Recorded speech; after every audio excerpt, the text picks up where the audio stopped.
Hello student, আজকের থেকে আমরা শুরু করতে চলেছি রেলওয়ে পিওয়াইকিউ সিরিজ পার্ট 1, যেখানে এই সিরিজের মাধ্যমে আমরা জানবো রেলওয়ের বিগত বছরের পরীক্ষায় আসা বিভিন্ন ধরনের কোশ্চেনগুলি সম্পর্কে। আর এই কোশ্চেনগুলিকে আমরা স্টোরি ফর্মে না গিয়ে ম্যাক্স টু ম্যাক্স এই কোশ্চেনগুলি সম্পর্কে পয়েন্টগুলোকে আমরা ক্লিয়ার করার চেষ্টা করব। তো চলো বেশি দেরি না করে প্রথম কোশ্চেন দেখা যাক।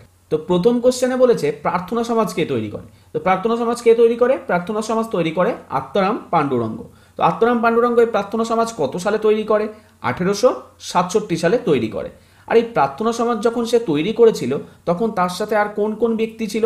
তখন তার সাথে ছিল এম.জি. রানাডে, এছাড়াও ছিল কেশবচন্দ্র সেন। এই দুইজন ব্যক্তি তার সাথে ছিল যখন প্রার্থনা সমাজ তৈরি করা হয়েছিল। এরপরে আমাদের যে পয়েন্টগুলি আছে সেগুলি সম্পর্কে জানতে হবে। কি কি আছে? প্রথমে চলো আমরা রাজা রামমোহন রায় সম্পর্কে একটু জেনে নিই। তো রাজা রামমোহন রায় সম্পর্কে আমাদের জানতে হলে প্রথমেই যেটি জানতে হবে, রাজা রামমোহন রায় যেটি তৈরি করেছিল সেটি হলো আত্মীয় সভা। তো রাজা রামমোহন রায় আর যে আত্মীয় সভা তৈরি করেছিল সেটি কত সালে তৈরি করেছিল প্রথমে জানতে হবে। আত্মীয় সভা সে যখন তৈরি করেছিল সেটি হচ্ছে 1814 থেকে 1815 খ্রিস্টাব্দে। এর পরবর্তীকালেই এই আত্মীয় সভাটি নাম চেঞ্জ করে হয়ে গেছিল ব্রহ্ম সমাজ। আর এই যে ব্রহ্ম সমাজ হয়ে গেছিল এটি কত সালে হয়ে গেছিল সেটিও আমাদের জানতে হবে। তো এই ব্রহ্ম সমাজ নামটি হয়েছিল, এটি হয়েছিল 1828 খ্রিস্টাব্দে। এরপরে রাজা রামমোহন রায় সম্পর্কে আমরা আরো দুই একটি পয়েন্ট জেনে নিই। রাজা রামমোহন রায়কে কি বলা হয়? ভারতীয় রেনেসাসের জনক। ভারতীয় রেনেসাসের জনক কাকে বলা হয়? ভারতীয় রেনেসাসের জনক বলা হয় রাজা রামমোহন রায়কে। এছাড়াও আমরা আরো একটি জিনিস জানতে পারি রাজা রামমোহন রায় সম্পর্কে। তিনি 1829 সালে কি করেছিল? সতীদাহ প্রথাকে অ্যাবলিশ করেছিল। এছাড়াও আমাদের আরো একটি কোশ্চেন এখান থেকে আসে, রাজা রামমোহনের রাজা নামটি কে দিয়েছিল? যদি বলে রাজা রামমোহনের রাজা নামটি কে দিয়েছিল তাহলে আমরা কি বলবো? রাজা রামমোহনের রাজা নামটি দিয়েছিল আকবর টু। এছাড়াও আরেকটা কোশ্চেন আসে, রাজা রামমোহন রায় কোন পত্রিকা এর প্রচলন করেছিল? এক্ষেত্রে আমাদের জানতে হবে রাজা রামমোহন রায় সংবাদ কৌমুদী নামে একটি পত্রিকার প্রচলন করেছিল। তো এই ছিল রাজা রামমোহন রায় সম্পর্কে। তো চলো একটু বঙ্কিমচন্দ্র চট্টোপাধ্যায় সম্পর্কে জানা যাক। তো বঙ্কিমচন্দ্র চট্টোপাধ্যায় কি কি করেছিল? খুব ইম্পর্টেন্ট পয়েন্ট, বঙ্কিমচন্দ্র চট্টোপাধ্যায় যেটি করেছিল আমাদের ন্যাশনাল সং অর্থাৎ বন্দে মাতরম এই গানটি লিখে গেছিল কে? বঙ্কিমচন্দ্র চট্টোপাধ্যায়। আচ্ছা, এছাড়াও বঙ্কিমচন্দ্র চট্টোপাধ্যায় যে বন্দে মাতরম গানটি লিখেছিল এটি কোথায় লেখা ছিল? এটি লেখা ছিল আনন্দ মাঠে। এরপরে আমাকে যেটি জানতে হবে সেটা হলো স্বামী বিবেকানন্দ সম্পর্কে। তো প্রথমেই যেটি আমাকে জানতে হবে সেটা হলো স্বামী বিবেকানন্দ কত সালে জন্মগ্রহণ করে। স্বামী বিবেকানন্দ জন্মগ্রহণ করে কত? 1863 সালে। 1863 সালের কত তারিখে? 12 জানুয়ারি। আচ্ছা, আমাদের এটাও জানতে হবে 1863 সালের 12ই জানুয়ারি যখন স্বামী বিবেকানন্দ জন্মগ্রহণ করলো, এই 12ই জানুয়ারিটি আমাদের কাছে কি নামে পরিচিত? তো 12ই জানুয়ারি আমাদের কাছে কি নামে পরিচিত? 12ই জানুয়ারিকে বলা হয় ন্যাশনাল ইউথ ডে। 12ই জানুয়ারি কি? National youth day. আচ্ছা, 12ই জানুয়ারি যদি ন্যাশনাল ইউথ ডে হয়ে থাকে তাহলে তোমরা আমাকে বলো যে আমাদের ইন্টারন্যাশনাল ইউথ ডে কবে? যদি ইন্টারন্যাশনাল আমাদের ইউথ ডে বলতো তাহলে ইন্টারন্যাশনাল ইউথ ডে কবে হয়ে যেত? ইন্টারন্যাশনাল ইউথ ডে বললে আমরা বলতাম সেটা হয়ে যেত 12ই আগস্ট। 12ই আগস্ট কি বলা হয়? International youth day. International youth day তাহলে কবে? সেটা হচ্ছে 12ই আগস্ট অর্থাৎ 12 আগস্ট। এটাকে বলা হয় ইন্টারন্যাশনাল ইউথ ডে। আচ্ছা, এরপরে আমাকে জানতে হবে স্বামী বিবেকানন্দের ডেথ কবে হয়েছিল। তো স্বামী বিবেকানন্দের ডেথ হয়েছিল 4th জুলাই 1902। মাত্র 39 বছর বয়সে তিনি দেহত্যাগ করে। এরপরে আমাকে আরেকটি জিনিস জানতে হবে, তার অরিজিনাল নেম কি ছিল? তার অরিজিনাল নেম কি ছিল? নরেন্দ্র নাথ দত্ত। তার এটা ছিল কি? Original name. এছাড়াও আমাকে আরেকটা জিনিসকে এখান থেকে মনে রাখতে হবে, তিনি 1893 সালে চিকাগো শহরে, কোথায়? চিকাগো শহরে একটি স্পিচ দিয়েছিল। এটিকেও আমাদের মনে রাখতে হবে। আরেকটা জিনিসও স্বামী বিবেকানন্দ সম্পর্কে মনে রাখা যায় যে স্বামী বিবেকানন্দের নামে একটি রক মেমোরিয়াল, এই রক মেমোরিয়াল কোথায় আছে? রক মেমোরিয়ালটি আছে তামিলনাড়ুতে, যেখানে পিএম মোদি ভোটের পরে কি করেছিল? তপস্যা করতে গেছিল। তো এই ছিল প্রথম কোশ্চেন সম্পর্কে। তো চলো এবার দ্বিতীয় কোশ্চেন দেখা যাক। আর প্রথমেই আমি বললাম যে এই যে সিরিজটিতে আমরা কিন্তু স্টোরি ফর্মে জিনিসগুলোকে জানবো না, ম্যাক্স টু ম্যাক্স আমরা ফ্যাক্টগুলোকে কভার করার চেষ্টা করব। তো চলো দেখা যাক দ্বিতীয় কোশ্চেন। দ্বিতীয় কোশ্চেনে বলেছে বেশিরভাগ ডাইজেশন প্রক্রিয়া কোথায় সম্পন্ন হয়? তো বেশিরভাগ ডাইজেশন প্রক্রিয়া কোথায় সম্পন্ন হয়? স্মল ইন্টেস্টাইনে সম্পন্ন হয়। তো চলো এবার ডাইজেশন সম্পর্কে আমরা কতগুলো জিনিস জেনে নিই। আচ্ছা, যদি বলে ডাইজেশন কোথার থেকে প্রথম স্টার্ট হয়, তাহলে আমাদের বলতে হবে কি ডাইজেশন প্রক্রিয়া শুরু হয় কোথার থেকে? মাউথ থেকে, অর্থাৎ মুখ থেকে আমাদের ডাইজেশন প্রক্রিয়া শুরু হয়ে যায়। আর এই মুখের নিচেই তোমরা দেখতে পারবে কিছু স্যালাইভারি গ্ল্যান্ডস আছে। এই স্যালাইভারি গ্ল্যান্ডস থেকে নির্গত হয় স্যালাইভারি অ্যামাইলেজ, যা কি করে আমাদের খাদ্যের সাথে মিশে যায় এবং কমপ্লেক্স কার্বোহাইড্রেটকে সিম্পল কার্বোহাইড্রেটে রূপান্তর করে। এই অবস্থাকে বলা হয় খাদ্যগুলোকে বোলাস। আর এই বোলাসগুলো এই যে এসোফেগাস নালীটাকে দেখতে পাচ্ছ, এর মধ্যে দিয়ে প্রবেশ করে এবং কোথায় চলে আসে? এই স্টমাকে চলে আসে। আর এই স্টমাকে তারা অবস্থান করে। আচ্ছা, এই স্টমাক সম্পর্কে কতগুলো জিনিস আমাদের না জানলেই নয়। এক নাম্বার পয়েন্ট হচ্ছে এই স্টমাকে কি? প্রথমত এসোফেগাস নালী থেকে খাদ্য আসে। দ্বিতীয়ত এই স্টমাকের ভিতরে একটা HCl নামক অ্যাসিড থাকে, যে HCl অ্যাসিডের পিএইচ ভ্যালু অনেক কম, প্রায় 1.6 এর মতো। তো বুঝতেই পারছো পিএইচ ভ্যালু যত কম হবে তত অ্যাসিডের তীব্রতা কি হবে? অধিক হবে। তো এই HCl অ্যাসিড এতই তীব্র যা কোনো জিনিসকে পুড়িয়ে ফেলতে বা গলিয়ে দিতেও সাহায্য করে। যদিও যেহেতু এই আমাদের স্টমাকের ভিতরে HCl আছে, তাও আমাদের স্টমাকের কোনো অংশ পুড়ে বা গলে যায় না। তার কারণ কি? তার কারণ হলো এই স্টমাকের ভিতরে আমাদের মিউকাস মেমব্রেন নামে একটি পর্দা আছে, যা এই HCl অ্যাসিডকে স্টমাক থেকে বাইরে বেরাতে কখনোই দেয় না। আচ্ছা, স্টমাক সম্পর্কে আমাদের আরও একটি জিনিস জানতে হবে। যদি কোনো ধরনের খাবার, কোনো ব্যাকটেরিয়া বা কোনো ক্ষতিকারক কোনো খাবার যদি স্টমাকে চলে আসে, তো অনেক ক্ষেত্রে সেই ব্যাকটেরিয়াকে নষ্ট করে দেওয়ার কাজটাও কে করে? এই স্টমাকই করে। আচ্ছা, আরও একটা জিনিস জানতে হবে, এই স্টমাকের ভিতরে কি থাকে? স্টমাকের ভিতরে থাকে পেপসিন। আর এই পেপসিন কি করে? পেপসিন প্রোটিন যে আছে আমাদের, সেই প্রোটিনটাকে ভেঙে দেয়। আর প্রোটিনটাকে ভেঙে যেটা তৈরি করে সেটা হলো অ্যামাইনো অ্যাসিড। তো এখান থেকে আমাদের দুটো জিনিস জানতে হবে, কি কি? স্টমাকের ভিতরে HClও থাকে, স্টমাকের ভিতরে আরও একটা জিনিস থাকে, সেটা হচ্ছে পেপসিন। পেপসিন প্রোটিনকে ভেঙে দেয়। আর HCl কি করে?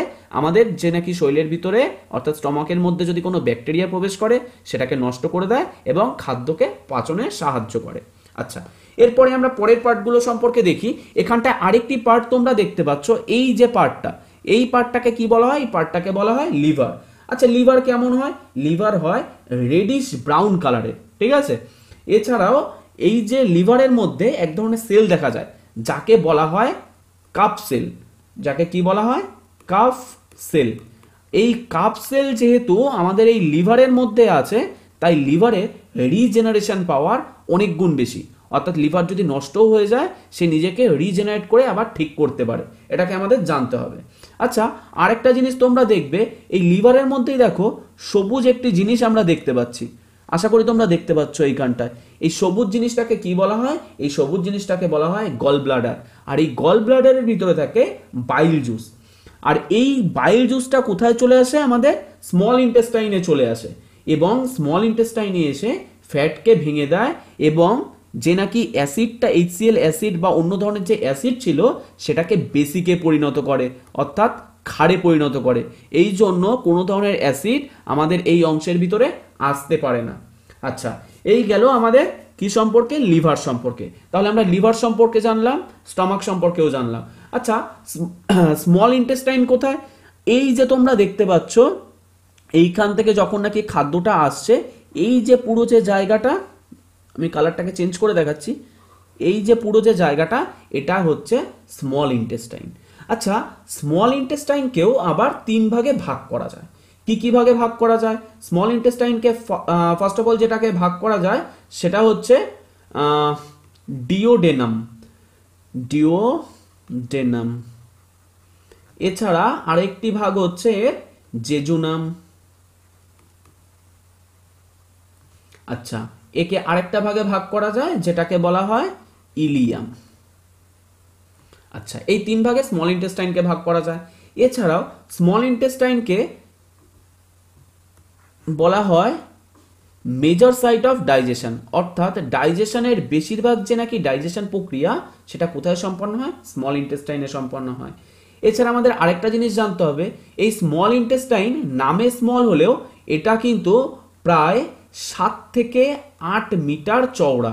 আচ্ছা, এরপরে আমরা যদি লার্জ ইন্টেস্টাইন দেখি, এই যে অংশটা তোমরা দেখতে পাচ্ছ এটাকে বলা হয় লার্জ ইন্টেস্টাইন।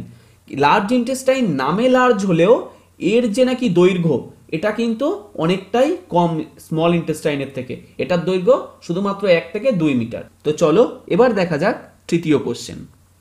তৃতীয় কোশ্চেনে আমাদের কি বলেছে? পট্টচিত্র স্টাইল বা সব থেকে পুরনো এবং জনপ্রিয় স্টাইলগুলির মধ্যে একটি, এটি কোন রাজ্যের চিত্রশৈলী? আচ্ছা, পট্টচিত্র কোন রাজ্যের চিত্রশৈলী? পট্টচিত্র হচ্ছে ওড়িশা এবং আমাদের যে ওয়েস্ট বেঙ্গল আছে, এই ওয়েস্ট বেঙ্গল এবং ওড়িশার মেইন যে চিত্রশৈলী সেটা হচ্ছে পট্টচিত্র চিত্রশৈলী। আচ্ছা, এছাড়াও আমাদের দুই একটি জিনিস জানতে হবে, যেটি হলো বিহারে। বিহারে কোন ধরনের আমরা চিত্রশৈলী দেখতে পাই? বিহারে দেখতে পাই আমরা মধুবনী পেইন্টিং। কি? মধুবনী পেইন্টিং।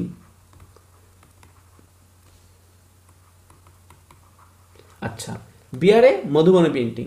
এই ছিল এই কোশ্চেনটি সম্পর্কে। তো চলো এবার আমরা পরের কোশ্চেনটি দেখিনি। পরের কোশ্চেনে বলেছে কোন ভারতীয় রাজ্যের উপকূল রেখা মূল ভূখণ্ডের মধ্যে বৃহত্তম? তো ভারতের কোন রাজ্যের উপকূল রেখা মূল ভূখণ্ডের মধ্যে বৃহত্তম, এটা যদি বলে তাহলে আমরা কি বলবো? গুজরাট। আচ্ছা, গুজরাটটা কোন জায়গাটায় দেখে নি। এই যে অংশটা তোমরা দেখতে পাচ্ছ এটা হচ্ছে গুজরাট। আর এই গুজরাটের যে নাকি উপকূল রেখা সেটা হচ্ছে আমাদের ভারতের যে নাকি মূল ভূখণ্ড কোনটা, ভারতের এই অংশটা, এর মধ্যে সব থেকে বৃহত্তম। আচ্ছা, গুজরাটে মোট উপকূল রেখা কত কিলোমিটার? গুজরাটের মোট উপকূল রেখা হলো 1214 কিলোমিটার। আচ্ছা, 1214 কিলোমিটার হচ্ছে ভারতের মেইনল্যান্ডের মধ্যে গুজরাটের উপকূল রেখা। কিন্তু যদি আমাদের বলে মেইনল্যান্ডটাকে যদি আমাদের উচ্চারণ বা মেইনল্যান্ড বা মূল ভূখণ্ড যদি এখানে উচ্চারণ না করে, যদি বলে ভারতের কোন এলাকার উপকূল রেখা সব থেকে দীর্ঘতম, তাহলে আমরা সেক্ষেত্রে কি বলবো? তাহলে আমরা সেক্ষেত্রে বলবো আন্দামান ও নিকোবর। এই অঞ্চলের যে নাকি উপকূল রেখা আছে সেটা হচ্ছে অ্যাপ্রক্স 1962 কিলোমিটার। আচ্ছা, 1962 দিয়ে আমাদের একটা জিনিস মনে রাখতে হবে, এই 1962 সালে কি হয়েছিল? ভারত আর চীনের মধ্যে কিন্তু যুদ্ধ 1962 সালে সংগঠিত হয়েছিল এবং এই 1962 কিলোমিটার উপকূল রেখা দেখা যায় কোথায়? আন্দামান আর নিকোবরে। তো ভারতের মধ্যে সব থেকে বেশি উপকূল রেখা কোথায়? আন্দামান ও নিকোবরে। কিন্তু যদি বলে মূল ভূখণ্ডের মধ্যে সব থেকে বেশি উপকূল রেখা, তাহলে অবশ্যই বলতে হবে কোথায়? গুজরাটে। আচ্ছা, এরকমও একটি কোশ্চেন দেখা যায় যে ভারতের মোট উপকূল রেখা কত? যদি বলে মোট ভারতের উপকূল রেখা, তাহলে মোট ভারতের উপকূল রেখা আমরা কত বলবো? 7516 কিলোমিটার। এই মোট ভারতের উপকূল রেখা বলতে মূল ভূখণ্ডও বোঝাবে, আবার আন্দামান নিকোবর অঞ্চলকেও কিন্তু বোঝাবে। আচ্ছা, যদি এবার বলে যে মূল ভূখণ্ড অর্থাৎ ভারতের যে নাকি এই মেনল্যান্ড, এই মেনল্যান্ডের উপকূল রেখা কত? শুধু যদি বলে মেনল্যান্ডের উপকূল রেখা, তাহলে আমরা বলবো কত? 6100 কিলোমিটার। আর যদি বলে মূল ভূখণ্ড সহ সমগ্র ভারতের উপকূল রেখা কত, তাহলেই আমরা বলবো শুধু 7516 কিলোমিটার। আচ্ছা, আরো একটি কোশ্চেন আছে, কোন রাজ্য ভারতের মধ্যে সব থেকে বেশি উপকূল রেখার অধিকারী? সেটা তো আমরা জানলাম গুজরাট। যদি বলে দ্বিতীয় কোন রাজ্য সব থেকে বেশি উপকূল রেখার অধিকারী, এই জন্য আমাদের একটা জিনিস মনে রাখতে হবে, যেটা হচ্ছে গ্যাপ। গ্যাপ থেকে আমরা কি মনে রাখবো? গ্যাপ থেকে আমরা মনে রাখবো Gujarat, G for Gujarat, A for Andhra Pradesh, আচ্ছা টি ফর কি মনে রাখবো? তামিলনাড়ু। তো এই সিকোয়েন্স থেকে আমরা বলতে পারি ভারতের মধ্যে কোথায় সব থেকে বেশি উপকূল রেখা দেখা যায়? গুজরাট রাজ্যে। এরপরে কোথায় দেখা যায়? অন্ধ্রপ্রদেশে। আর তারপরে কোথায় দেখা যায়? তামিলনাড়ুতে। আচ্ছা, যদি আমাদের কোশ্চেন আসে ভারতের মধ্যে সব থেকে কম উপকূল রেখা কোন রাজ্যে দেখা যায়, তাহলে আমাদের বলতে হবে কি? গোয়া। গোয়াতে সব থেকে কম উপকূল রেখা দেখা যায়। আচ্ছা, আরো একটি কোশ্চেন আছে, ভারতের যে নাকি ইউটি গুলো আছে, যদি বলে ইউটির মধ্যে কোথায় সব থেকে বেশি উপকূল রেখা দেখা যায়, তাহলে আমাদের কি বলতে হবে? প্রথমে বলতে হবে লাক্ষদ্বীপ, তারপরে কি বলতে হবে, সেকেন্ড পজিশনে আমাদের বলতে হবে আন্দামান। আচ্ছা, আন্দামানের পরে আমাদের কাকে বলতে হবে, থার্ড নাম্বারে যেটা দেখা যায় সেটা হচ্ছে পুদুচেরি, আর 4 নম্বরে যেটা দেখা যায় সেটা হচ্ছে দাদরা নগর অ্যান্ড দমন অ্যান্ড দিউ। এই পুরো অঞ্চলে আমাদের চতুর্থ ইউটি, যেখানে সব থেকে বেশি উপকূল রেখা দেখা যায়। আচ্ছা, এরপরে আমরা দেখব তাহলে পরবর্তী কোশ্চেন। তো আমাদের পরবর্তী কোশ্চেনে বলেছে কোন মাধ্যমের মধ্যে দিয়ে শব্দ চলাচল করতে পারে না। কোন মাধ্যমের মধ্যে দিয়ে শব্দ চলাচল করতে পারে না, শব্দ চলাচল করতে পারে না ভ্যাকুয়াম মাধ্যমের মধ্যে দিয়ে। আচ্ছা, এখানে আমাদের আরেকটা জিনিস জানতে হবে, এই যে আমরা শব্দ সম্পর্কে জানছি, এই শব্দটা কোন ধরনের ওয়েভ। তো শব্দ একটি লংগিটিউডানাল ওয়েভ। শব্দ কোন ধরনের ওয়েভ, লংগিটিউডানাল ওয়েভ। আচ্ছা, লংগিটিউডানাল ওয়েভকে আমরা বাংলায় কি বলে থাকি, অনুদৈর্ঘ্য তরঙ্গ। কি তরঙ্গ, অনুদৈর্ঘ্য তরঙ্গ। আচ্ছা, শব্দকে তাহলে আমরা কি বলছি, অনুদৈর্ঘ্য তরঙ্গ। আচ্ছা, যদি বলে আলো, তাহলে আলো কোন ধরনের তরঙ্গ, আলো হচ্ছে ট্রান্সভার্স ওয়েভ। আলো কোন ধরনের, যদি বলে আমাদের আলো, তো আলো হচ্ছে এক ধরনের ট্রান্সভার্স ওয়েভ। আচ্ছা, ট্রান্সভার্স ওয়েভ মানে কি, ট্রান্সভার্স ওয়েভ মানে কি, ট্রান্সভার্স ওয়েভ মানে হলো অনুপ্রস্থ তরঙ্গ। তো শব্দ হচ্ছে আমাদের অনুদৈর্ঘ্য তরঙ্গ, আর এটা হচ্ছে আমাদের অনুপ্রস্থ তরঙ্গ। আচ্ছা, আমাদের আরেকটা জিনিস জানতে হবে যে অনুদৈর্ঘ্য তরঙ্গ মানে কি। অনুদৈর্ঘ্য তরঙ্গ মানে শব্দ যখন নাকি এক জায়গা থেকে আরেক জায়গায় প্রবাহিত হয়, তখন শব্দ ভাইব্রেটের মাধ্যমে একটি নির্দিষ্ট ডিরেকশনে প্রবাহিত হয়। এই যে দেখতে পাচ্ছ পার্টিকেলগুলো, এগুলো ভাইব্রেট হতে হতে এক জায়গা থেকে একদিকে প্রবাহিত হচ্ছে, তাই এটাকে বলা হয় অনুদৈর্ঘ্য তরঙ্গ। কিন্তু আলোকে কি বলা হয়, ট্রান্সভার্স ওয়েভ। আচ্ছা, যদি বলে শব্দ এর গতি কোন মাধ্যমে সব থেকে বেশি, তাহলে আমরা কি বলবো, শব্দের গতি সব থেকে বেশি হয় সলিড মাধ্যমে। সব থেকে বেশি কোথায় হয়, সলিড মাধ্যমে। সেকেন্ড পজিশনে শব্দের গতি সব থেকে বেশি কোথায় হয়, লিকুইড মাধ্যমে শব্দের গতি সেকেন্ড পজিশনে সব থেকে বেশি হয়। আর 3 নম্বরে কি আসে, 3 নম্বরে আসে গ্যাস। তো যদি একটা গ্যাসীয় মাধ্যম এবং একটি সলিড মাধ্যম দিয়ে বলে এর মধ্যে কোনটিতে শব্দের গতি সব থেকে বেশি হয়, আমরা কি বলবো, সলিড মাধ্যমে শব্দের গতি সব থেকে বেশি হয়। তো চলো এরপরে আমরা দেখে নিই পরবর্তী কোশ্চেন। আচ্ছা, পরবর্তী কোশ্চেনে কি বলেছে, পরবর্তী কোশ্চেনে বলেছে ইউআরএল এর সম্পূর্ণ নাম কি। ইউআরএল এর সম্পূর্ণ নাম কি, ইউআরএল এর সম্পূর্ণ নাম হলো ইউনিফর্ম রিসোর্স লোকেটর। আচ্ছা, ইউআরএল কেমন হয়, আমরা সকলে দেখেছি একটা ওয়েবসাইটে লেখা থাকে কি https://www.google.com, এরকম ধরনের আমরা ওয়েবসাইটের নাম প্রায়ই দেখেছি। এইটাকে, এই পুরো যে অংশটা, এটাকে বলা হয় কি ইউআরএল। আর ইউআরএল এর যদি আমাদের বলে যে কোন পার্টটাকে কি বলে, তাহলে আমরা কি বলবো, তাহলে আমরা বলবো ইউআরএল এর যে এই প্রথম পার্টটা, এটাকে বলে কি প্রোটোকল নেম। এটাকে কি বলা হয়, প্রোটোকল নেম। আচ্ছা, যদি বলে এই যে www, এই যে ক্লোন ডাবল স্ল্যাশের পরে এই যে পার্টটা www যেখানে লেখা আছে, এটাকে কি বলে, এটাকে আমরা কি বলবো, সার্ভার নেম। আচ্ছা, এরপরে ডট দিয়ে যে গুগল বা ইউটিউব বা ফেসবুক লেখা থাকে, এটাকে আমরা কি বলবো, এটাকে আমরা বলবো ডোমেন নেম। এটাকে আমরা কি বলবো, ডোমেন নেম। আর এই লাস্টে যে .com বা .in লেখা থাকে, এটাকে কি বলা হয়, এটাকে বলা হয় টপ লেভেল ডোমেন। আচ্ছা, এগুলো সম্পর্কে আমরা আরো কয়েকটি ফুল ফর্ম জেনে নিই। আর কি কি ফুল ফর্ম আসে আমাদের পরীক্ষায়, যেমন প্রথম ফুল ফর্ম আসে কি www। www এর সম্পূর্ণ নাম কি, ওয়ার্ল্ড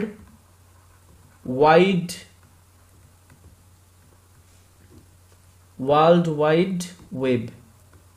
আচ্ছা, এরপরে আমাদের যেটা আসে এইচটিটিপি এর সম্পূর্ণ নাম কি, এইচটিটিপি এর সম্পূর্ণ নাম হচ্ছে hyper text transfer protocol. HTTP এর সম্পূর্ণ নাম কি, হাইপার টেক্সট ট্রান্সফার প্রোটোকল। যেখানে এই যে আমরা এইচটিটিপি পড়ছিলাম, এটারই সম্পূর্ণ নাম হাইপার টেক্সট ট্রান্সফার প্রোটোকল। আচ্ছা, আরো কয়েকটি জিনিস আমাদের জানতে হবে, এগুলো হয়তো তোমাদের জানা, তাও একবার বলে দিচ্ছি। এএলইউ এর সম্পূর্ণ নাম কি, এএলইউ এর সম্পূর্ণ নাম কি, অ্যারিথমেটিক অ্যান্ড লজিক ইউনিট। আচ্ছা, কম্পিউটারের বায়োস এর সম্পূর্ণ নাম কি, বেসিক ইনপুট আউটপুট সিস্টেম। তারপরে আমাদের জানতে হবে কি র্যামের সম্পূর্ণ নাম কি, র্যামের সম্পূর্ণ নাম কি, র্যান্ডম অ্যাক্সেস মেমোরি। আচ্ছা, আমাদের জানতে হবে রমের সম্পূর্ণ নাম কি, রমের সম্পূর্ণ নাম কি, রিড অনলি মেমোরি। এরপরে আমাদের জানতে হবে এলসিডি এর সম্পূর্ণ নাম কি, এলসিডি এর সম্পূর্ণ নাম কি, লিকুইড ক্রিস্টাল ডিসপ্লে। এরপরে আমাদের জানতে হবে এলইডি এর সম্পূর্ণ নাম কি, এলইডি এর সম্পূর্ণ নাম কি, লাইট এমিটিং ডায়োড। এরপরে আমাদের আরো একটি জিনিস জানতে হবে যেটি হলো সিম, সিমের সম্পূর্ণ নাম কি, সিমের সম্পূর্ণ নাম হলো সাবস্ক্রাইবার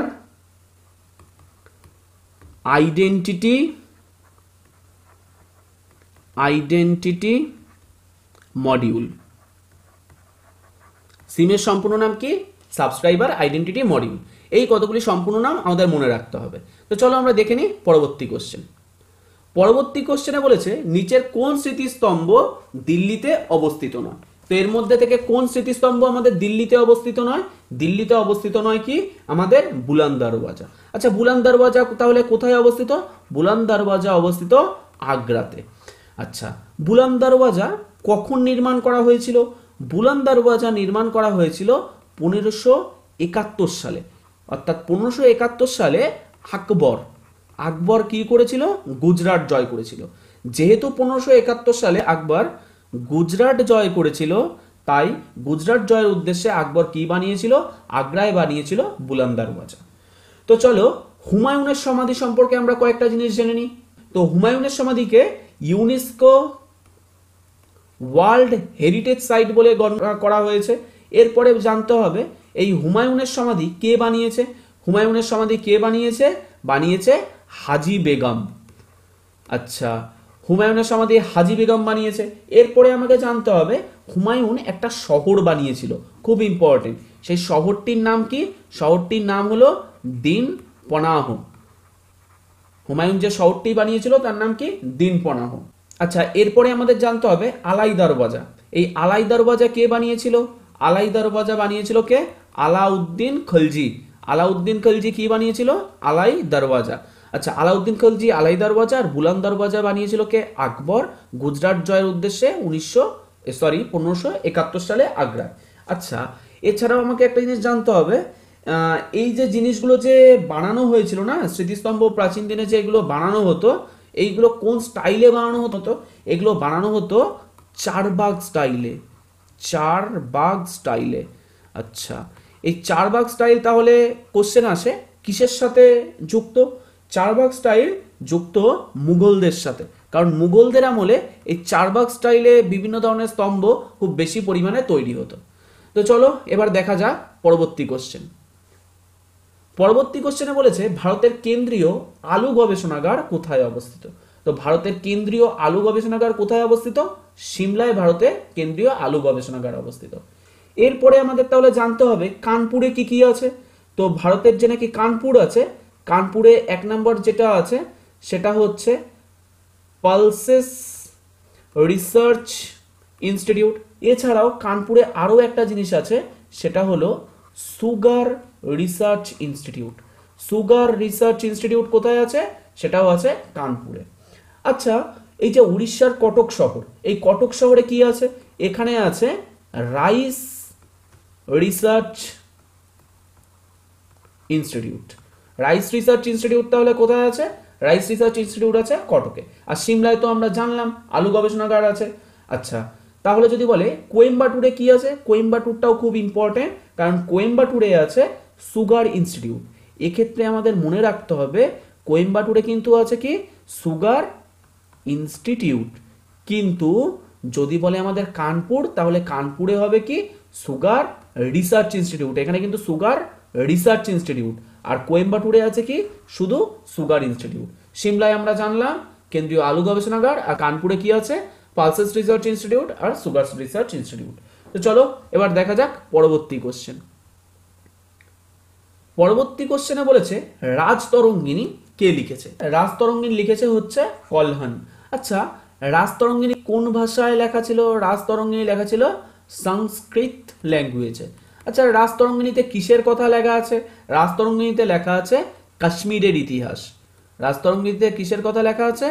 কাশ্মীরের ইতিহাস। আচ্ছা এরপর আমাদের যে জানতে হবে কালিদাস সম্পর্কে। কালিদাস সম্পর্কে আমরা জানতে গেলে কতগুলো জিনিস খুব ইম্পর্টেন্ট। তিনি কি কি রচনা করেছিলেন? 1 নম্বর যেটা তিনি রচনা করেছিলেন সেটা হলো কুমার সম্ভবা, কুমার সম্ভবা রচনা করেছিল। এরপরে এছাড়াও তিনি রচনা করেছিল কি মালবিকাগ্নি, মালবিকাগ্নি মিত্র।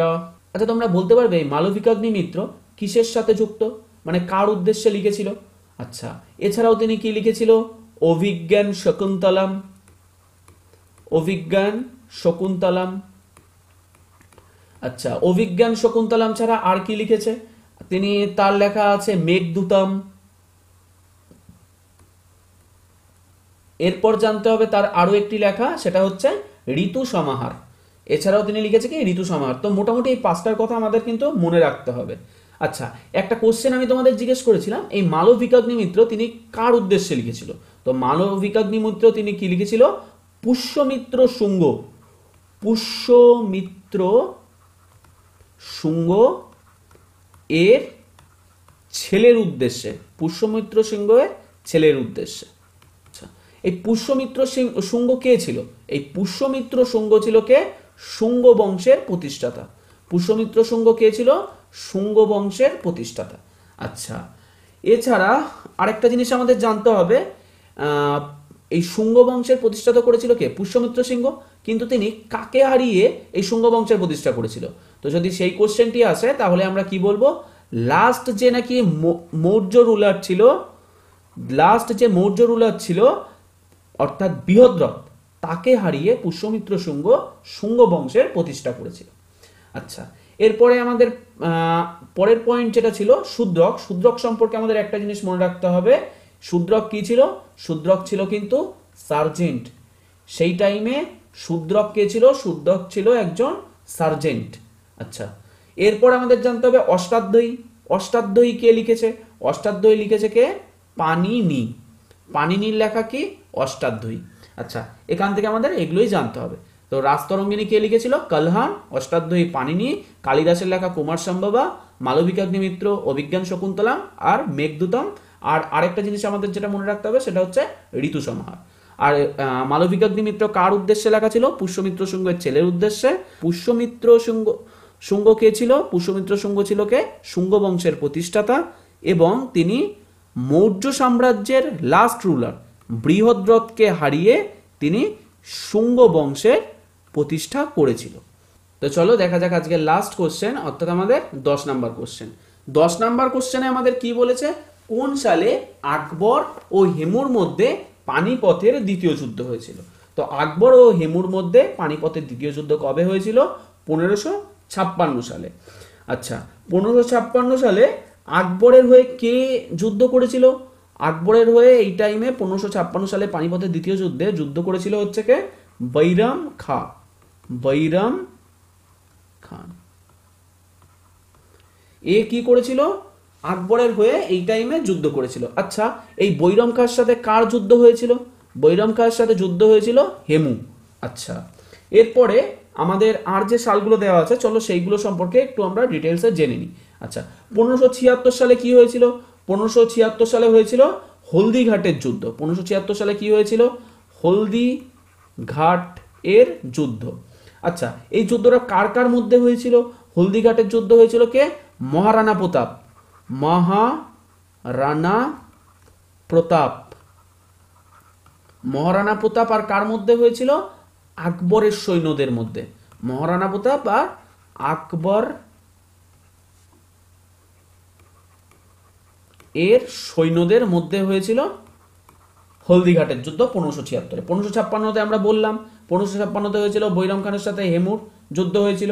এই সময় আকবর খুবই ছোট ছিল, এই জন্য আকবর এই যুদ্ধে কিন্তু অংশগ্রহণ করতে পারেনি। এই সময় যখন যুদ্ধ হয়েছিল তখন আকবরের বয়স ছিল 13 বছর। আচ্ছা এরপরে আমাদের জানতে হবে 1526 খ্রিস্টাব্দের কথা। 1526 খ্রিস্টাব্দে কি হয়েছিল? ফার্স্ট ব্যাটেল হয়েছিল। কিসের ফার্স্ট ব্যাটেল হয়েছিল? পানিপথ। পানিপথের প্রথম যুদ্ধ হয়েছিল 1526 সালে। আচ্ছা কার কার মধ্যে হয়েছিল এই যুদ্ধটা? হয়েছিল কে? বাবর আর ইব্রাহিম লোদির মধ্যে। বাবর আর ইব্রাহিম লোদির মধ্যে। বাবর এই যুদ্ধের মাধ্যমে অর্থাৎ 1526 সালে পানিপথের যুদ্ধেতে ইব্রাহিম লোদিকে পরাজিত করে লোদি বংশকে ধ্বংস করে নিজের যে নাকি মুঘল সাম্রাজ্যের প্রতিষ্ঠা করেছিল। কত সালে? 1526 সালে।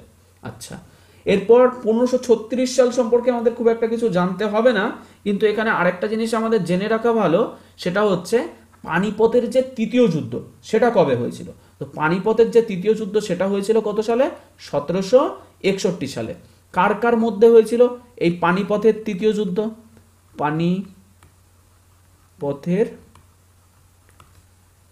তৃতীয় যুদ্ধ, এই পানিপথের তৃতীয় যুদ্ধ কাদের মধ্যে হয়েছিল? মারাঠা আর কাদের মধ্যে? ভার্সেস আফগান, এদের মধ্যে হয়েছিল পানিপথের তৃতীয় যুদ্ধ। তো আমাদের কি কি জানতে হবে? আমাদের কোশ্চেনে বলেছিল কোন সালে আকবর ও হেমুর মধ্যে পানিপথের দ্বিতীয় যুদ্ধ হয়েছিল, যেটা আমরা জেনে গেছি। কত সালে হয়েছিল? 1556 সালে। কার কার মধ্যে? আকবরের সেনাপতি সেই সময় ছিল বৈরাম খান ও হেমুর মধ্যে। আকবরের তখন বয়স কত ছিল? 13 বছর ছিল। যদি বলে পানিপথের প্রথম যুদ্ধ কবে হয়েছে, তাহলে আমরা বলবো পানিপথের প্রথম যুদ্ধ হয়েছে কত? 1526 সালে। কার কার মধ্যে? বাবর আর ইব্রাহিম লোদির মধ্যে। যদি বলে লোদি বংশ কবে ধ্বংস হয়েছিল, তাহলেও আমরা কবে বলবো? 1526 সালে। আর পানিপথের তৃতীয় যুদ্ধ কবে হয়েছিল? পানিপথের তৃতীয় যুদ্ধ হয়েছিল 1761 সালে। কার কার মধ্যে হয়েছিল? মারাঠা ও আফগানের মধ্যে। আর 1576 সালে কি হয়েছিল? হলদিঘাটের যুদ্ধ, যেটা হয়েছিল মহারানা প্রতাপ এবং আকবরের সৈন্যদের মধ্যে। তো এই ছিল আজকের কোশ্চেন। তো আজকের ভিডিওটি তোমাদের যদি ভালো লেগে থাকে তাহলে অবশ্যই ভিডিওটিকে লাইক করে দিও এবং চ্যানেলটিকে সাবস্ক্রাইব করে দিও, এবং তোমাদের যদি কোনো উল্লেখযোগ্য মতামত থেকে থাকে তাহলে সেটি অবশ্যই কমেন্ট বক্সে কমেন্ট করে জানিও। আর হ্যাঁ, এটি অবশ্যই জানিও পরবর্তীকালে তোমরা এই ধরনের মিসলেনিয়াস টপিকে ভিডিও পেতে চাও, নাকি কোনো টপিক ওয়াইজ বা কোনো সাবজেক্ট ওয়াইজ ভিডিও পেতে চাও, তাহলে আমরা চেষ্টা করব সেইভাবে তোমাদের কাছে ভিডিও নিয়ে আসা। আর এই PYQ সিরিজটি আশা করি চলতে থাকবে যদি তোমাদের সাপোর্টটি ঠিকঠাকভাবে থাকে। তো আজকের মতো ভিডিও এতটুকুই, ধন্যবাদ।